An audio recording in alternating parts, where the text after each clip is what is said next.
So hello po mga kabayan. Ngayon ay pupunta ako ngayon dun sa bukid, dun sa may sapa. Kasi nga ay may gagawin tayo. So ipapakita ko sa inyo kung ano yung ginagawa ko nung kabataan ko. Yung kinalakihan ko talaga na bukid mga kabayan, no? Kung saan yung ginagawa ko, nanguhuli ako ng ibon, nanguhuli ako ng isda gamit yung mga traditional na paraan. So i-share ko lang ito sa inyo kung ano yung ginagawa natin dati. So ngayon magpahatid ako dun sa bayaw ko kasi wala yung multicab dito. Sila misis kasi nasa Jensan sila, hindi ako sumama kasi nga kuhan ako, yung napapagod ako magbiyahe. Ang layo kasi ng biyahe pa Jensan. May bibilin lang sila dun para sa dali namin pabalik ng Greenland, yung mga kinakailangan. Tapos may kukunin din sila dun sa Jensan. Gawa nung naglindol, may gamit sila na hindi nakuha. So yun, samahan nyo ako mga kabayan. Pupunta din tayo sa bukid, mag-relax tayo dun. Papakita ko sa inyo kung ano yung ginagawa natin. Yun. So ngayon, papunta na kami mga kabayan. Sakay lang ako dito sa service ng bayaw ko. Kasi wala tayong service, nasa Jensan, dinala nila. Nadaan muna ako ng tindahan kasi bibili tayo ng lighter para magluto-luto tayo doon. Yan, medyo malamig dito sa probinsya.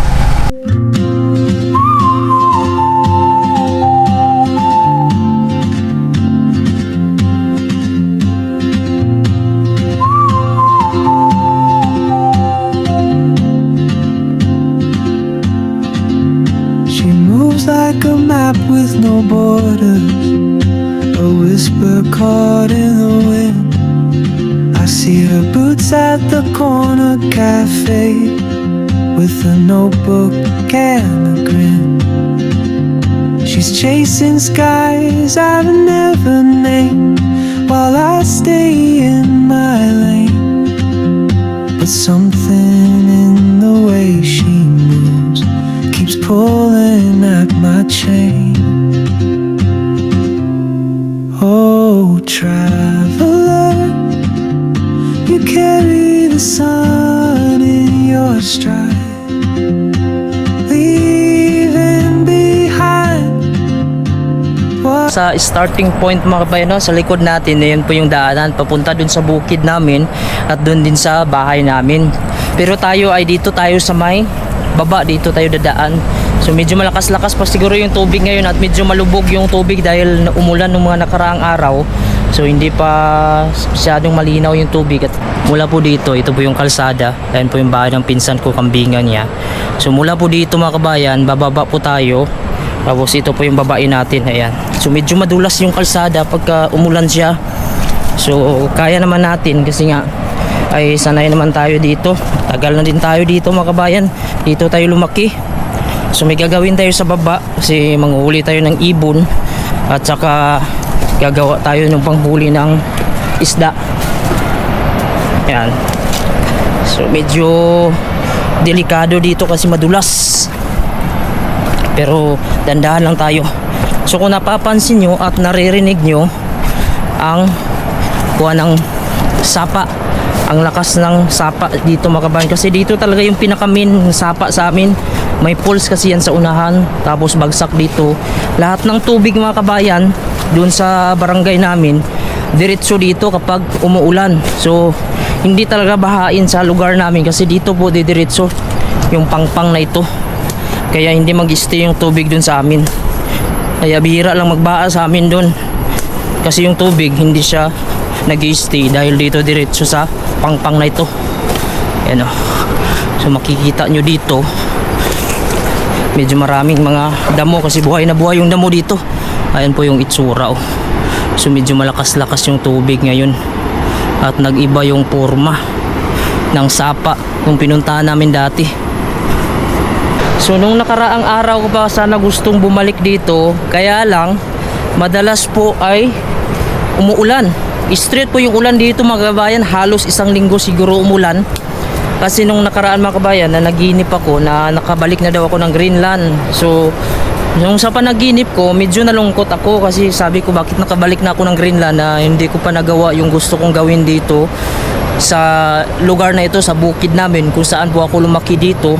Yung nakasanayan ko kasi dito, libangan ko talaga dito mga kabayan. Pag wala akong pasok ay pumupunta ako sa area na ito kasi napakatahimik dito. Bihira yan lang pumupunta dito dahil nga nahirapan sila pagbaba. ang ginagawa ko po dito ay nanguhuli po ako ng ibon. So tuwang-tuwa po ako dati mga kami pag nakahuli ako ng ibon kasi may pang-ulam na kami. Sa hirap kasi ng buhay dati mga kabayan, no? Yung gusto ko makakain ng mga karne, mayroon naman kaming mga manok dati pero siyempre binubuhay mo, ibinta mo, pagkakitaan namin yon. Pero dahil nga minsan hindi naman permanente na mayroon kaming mga manok, dahil nga minsan kinakain din ng yung mga ibon, yung mga uwak. So namamatay din siya, lalo na yung mga maliliit pa. Minsan nawawala, minsan nagkakasakit. So may mga time na wala talaga kaming makain. Gusto kong kumain ng mga karne. So nanghuhuli ako minsan ng ibon dito, yung mga tikling. Kung alam niyo po yung tikling, marami yan dito sa amin hanggang ngayon. Tikling at saka yung alimoko na tawag, yun. Grabe ako manghuli niyan dati mga kabayan. Minsan hindi ko siya kinakatay kasi kuhan ko lang mga kabayan, no? Nilalagay ko lang sa cage kasi kuhan kasi ako mga kabayan, yung lovers talaga ako sa kuhan, yung ibon. Tuwang-tuwa talaga ako pag nakahuli ako ng ibon. Hindi ko man kinakatay yung mga maliliit lang. Yung mga, kahit yung alimoko na mga lalaki, hindi ko talaga sila kinakatay kasi naawa ako. Yung kinakatay ko lang yung tikling. Kasi yung tikling, madalas yan sila sa mga ilalim. Parang manok lang kasi yung tikling mga kabayan, no? Mahaba din yung paa. So subukan natin kung makakuha ba tayo ng, dito tayo lumaki mga kabayan, ng kabataan ko. Madalas po ako dito. Ang problema lang dito ay talagang napakahirap bumaba at napakahirap din umakyat dahil napakababa po dito. At dito po yung mga sapa. Kung napapansin nyo at naririnig nyo, lakas po ng agos ng tubig. Ito po ay may mga tanim po dito na niyog. Pero ito ay sa uncle ko po ito mga kabayan. Pero itong area na ito ay area namin to dati.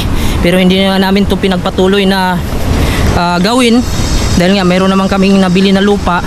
At yun, yung uncle ko na nagmi-maintain nito at sila na nagtanim dito ng mga niyog.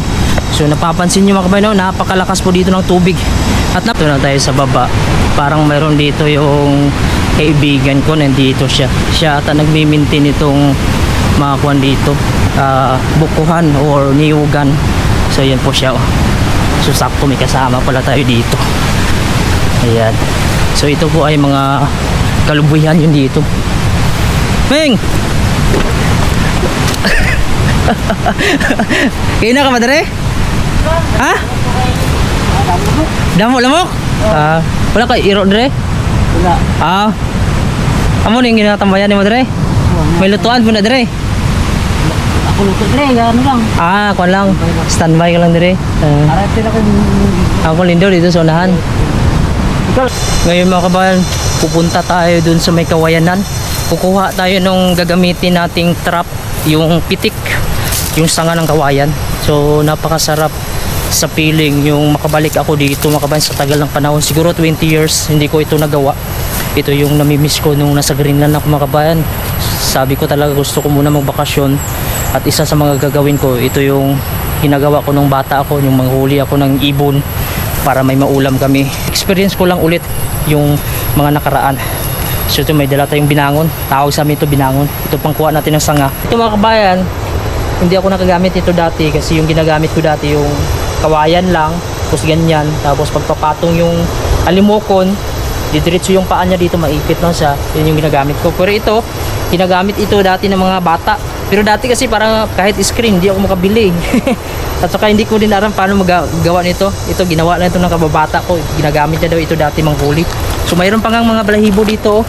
Ibig sabihin, may mga nahuli na talaga siya dito. Ito po, ayan. So ito po yung mga balahibo ng alimokon. So yung ginagawa nila, ito may mga trap to dito. Pag patong kasi mga kabayan, lagyan mo dapat dito sa ilalim ng pain. Yung ginagamit nila dito, yung badyang. Mamaya pakita ko sa inyo yung badyang, makati yun.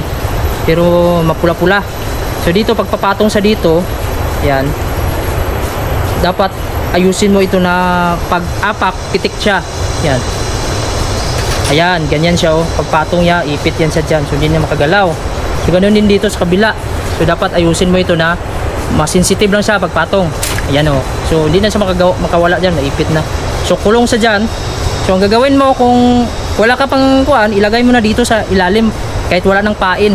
Kasi yung mga ibon na alimokon, kundi lang nila mga kabayan, lalapit na yung mga ibon. So ganyan lang. May kuan lang sa dito, rubber. Yan natin to. Yan. So ganito yung mga maganda ipitik. So wag lang yung medyo bata pa. Kasi yung bata mga kabayan, mabilis maputol yun. Ayan. Kaya to, okay na to, mga ganyan. Pero, ito natin, be. Oh, basta makapitik lang sa ganun. Bumalik lang siya. Pwede na yan. Yan. Meron natin yung isa, dalawa. Ito, pwede din to. Yan. Tatlo. Yan. So, marami-rami na yung makuha natin dito.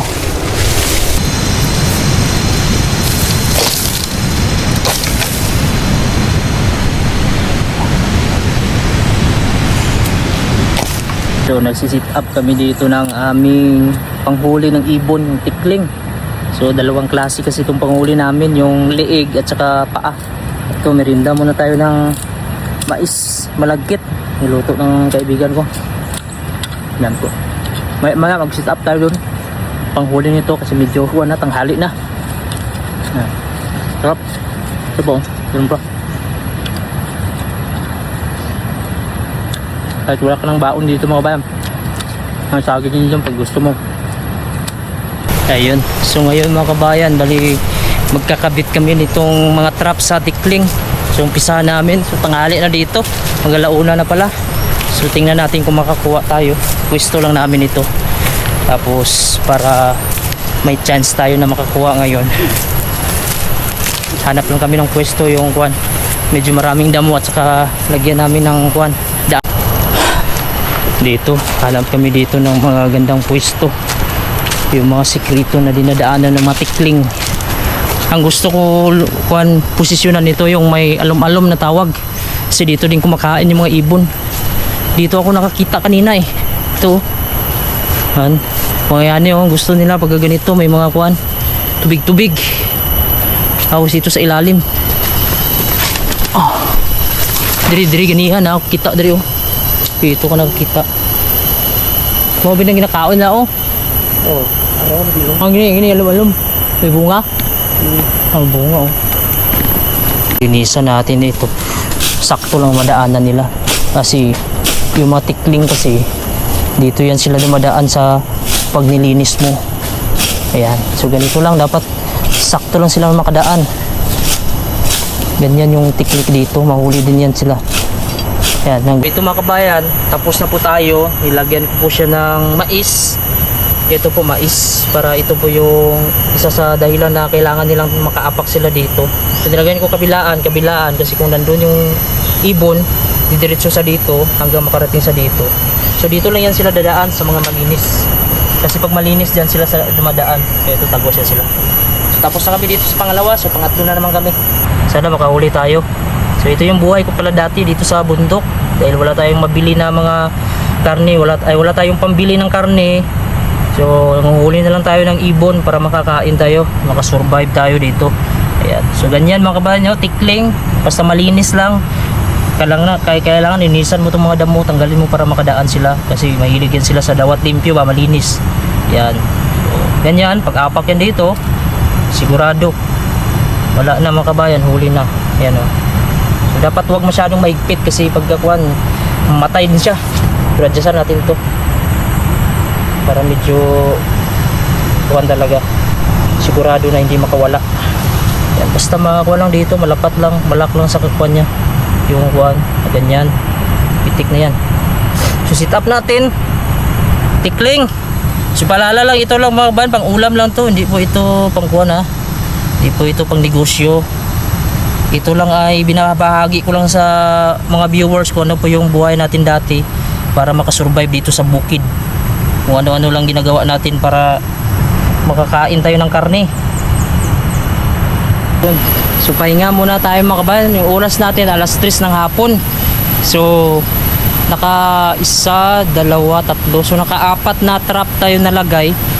Tingnan natin kung abutin pa tayo dito ng alas 5, kasi pagka kuha na 5 uwi na ako, alanganin. So bukas balik na naman tayo dito, check natin bukas kung may kuha ito, at dagdagan natin yung trap para mas marami tayong chance na makakuha tayo. So pahinga muna tayo. Grabe ka, mainit din pakiramdam pagka nagtatrabaho ka, galaw-galaw. So grabe yung pawis. Up.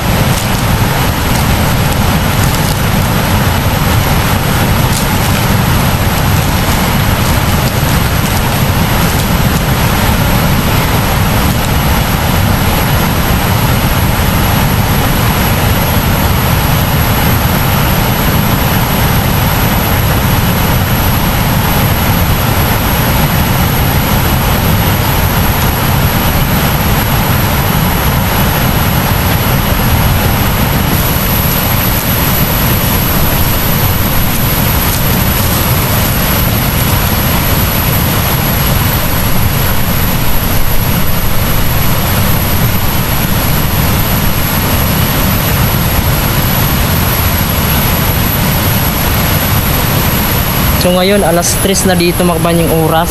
So mayroon tayong saging dito na saba. Ito ata kinuha ng kasama ko kanina. Ito po siya. Maliliit lang pero napakasarap ito mga kabayan. Lalo na may suka tayo dalas dyan, asin, pwede na. Ito na yung tanghalian natin kasi hindi pa tayo nagtanghalian. Yan, bubusog kasi kami kanina sa mais, you know. So gawin natin. Kuha natin to, lutuin natin. Ayan yung maganda haling yung niyog. Dati kasi ito saging lang dahon. Kasi wala mga kaming niyog dati dito. Ngayon meron na. Hindi na kupras. Siga nga. Siga siya. Bilang. Sip na. Yan yung love show. Ito sa love siya no. Dati kasi yung gamit ko yung kawayan lang. Ano no. Yung pang ilo lang niya dati. Hindi pang ilo to dati. Tapos yung anak mo. Kuyop lang Laya mo kayo na. Iwasan natin tubig para mabilis yung luto. Yan. Pupulo ito mamaya. Dito. Yan. Sayok yan. Kuha ka sa hindi. Ayun. So ito na mga kabayan. Niluluto na natin itong saging natin. Medyo nagugutom na tayo. So antayin na lang natin mga ilang minuto siguro. Baka 15 minutes luto na ito kasi malakas-lakas tong apoy natin tingnan natin kasi malalaman naman natin yung pagluto na kasi iba na yung kulay. Ayan, so dapat medyo may pagka dark siya na green. Ayan na, antayin na. Luto na po yung saging natin mga kabayan. Atin na itong hiwain para po tayo makakain. Kain po tayo dito sili. Ayan po siya. Lagay natin dito. Gusto ko yung sili na marami-rami talaga. Yan. Siling labuyo, maliliit lang pero maanghang to. Yan. Huwag lang ikuhan sa mata. Nakain ba kayo nito? Saging. Ito may sinamakan pa Suka, tuba. Yan. Napakasarap ng pagkain natin ngayon.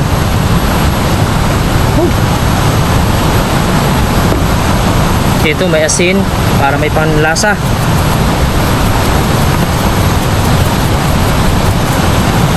Ito na. Ako'y gutom na. Salamat Lord.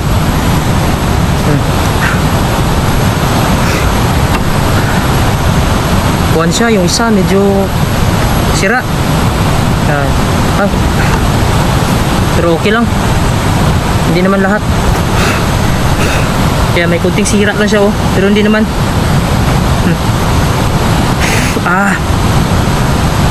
Kain po tayo mga kabayan. Yan, ganito lang kinakain natin dati. May sira pala siya. Pero ayos lang yan. Hindi ko napili. Masarap pala kahit may sira. Labis. Ito walang sira Yan, ito kasi Timsol. Kumakain ba kayo nito?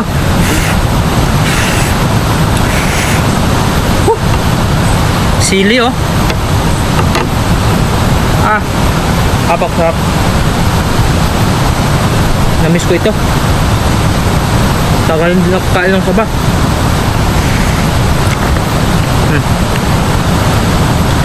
Kain tayo saba.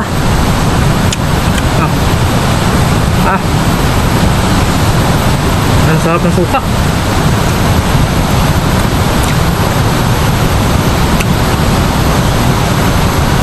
Sa Glindan to mga kabayan. Mayroon to kaso frozen. Saka niluto na, nilaga na.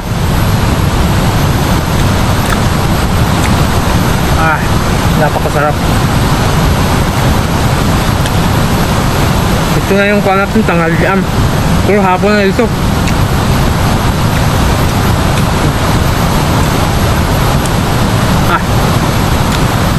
Ang sarap.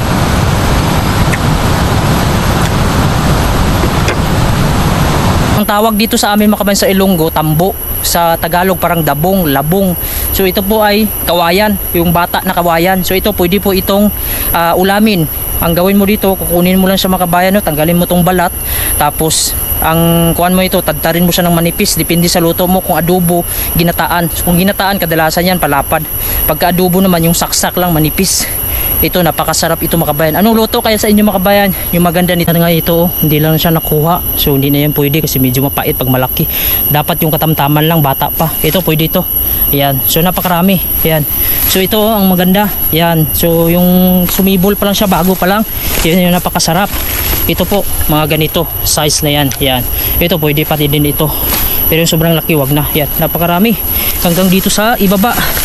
Ayan. Napakaraming pang ulam. Oh. Ayan. So itong pispa na ito mga kabayan, matagal na talaga ito. Dati pa ako, maliit pa ako, nandito na ito.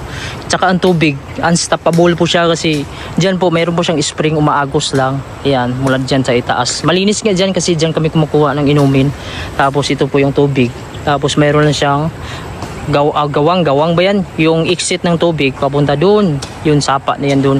So yun, napakalawak na area yan dito. Kasi parang hindi lang talaga dito na maintain kasi nilalagyan lang ng pinsan ko dito ng yung mga kanyang alaga, kambing, yan, kalabaw. Pero may mga niyog naman sila tanim dito. Halos dito niyog. Yan, niyog, may kakao din, may mga rambutan, durian din. So baka nagtataka kayo mga kabayan no, na medyo maingay dito. May sapa kasi dito sa gilid namin. So actually yung sapa, doon yan dati malayo kaso lumipat na naman dito nung nagbaha. Yung sapa ngayon medyo lubog siya kasi pag nagbaha yan mga kabayan, siguro mga 3 araw pa bago siya mawala yung lubog niya kasi marami pa yung mga putik mula sa itaas. Pero malinis naman kung sa itaas, hindi kagaya dun sa mga baba na part. Marumi na kasi marami ng mga tae ng baboy.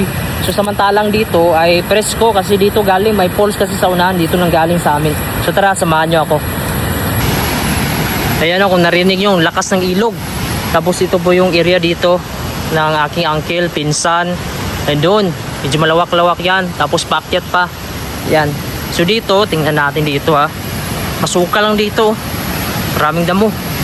Pakita ko sa inyo dito. Napakalakas ng agos dito. River man to, river. Ayan o. Medyo hindi naman sa lubog. Ayan, so napakalakas. Doon, may sapa pa din doon. Ayan, so yan lang gusto ko dito. So ngayon hapon na dito mga kabayan. Bali mag alas 5 na. So bago kami uuwi, i-check ko muna yung pain natin doon kung yung i-check ko muna yung trap natin doon sa ibon kung mayroong huli. Kasi kung nakahuli kanina, baka kung bukas ko pabalikan, baka posible mamatay or ano ba kainin ng ahas. So puntahan muna natin doon, i-check natin yung area kung mayroon bang kuha. Kasi kuha na namin nakabit kanina, alas 3. So, 1 oras pa lang. So, malay natin kung may naligaw. Kasi bukas, maaga tayo bukas. Gawa tayo ng iba pa. Para mas marami tayong tiyan dito sa Kawayanan. Dito yung area natin. Tingnan natin kung nakakuha yun mga kabayan. So, sana may kuha, no? Kahit isa lang. So, ito yung pinaka-exciting na part. Yung pupunta ako dun sa may area. Basta makita ko yung nagmagalaw na yung kawayan. Hindi sabihin may huli yun. Pero pag wala, balikan na natin bukas kasi bago pa eh. Kadalasan kasi maganda yan umaga kasi yan sila. Pagka makita na yung daanan umaga, doon yan sila naghahanap ng pagkain. Kasi yun pagkain nila yan. I-check lang natin. Baka sakali tayo dito. Ito tayo. Sana may pumitik kahit isa lang. Kung wala, balik tayo bukas. Wala ata. Ayun.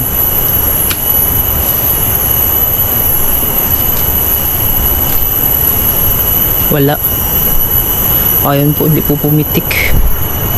Hindi din dinaanan. So tingnan natin yan bukas. Wala pang gumala. Dito tingnan natin to. Ito yung pangalawa. Ayan. So wala. Malinis pa. Bukas balikan natin. So tingnan pa natin yung isa dun sa kabila. Kasi 4 ito. So baka yung sa kabila mayroon. Dun.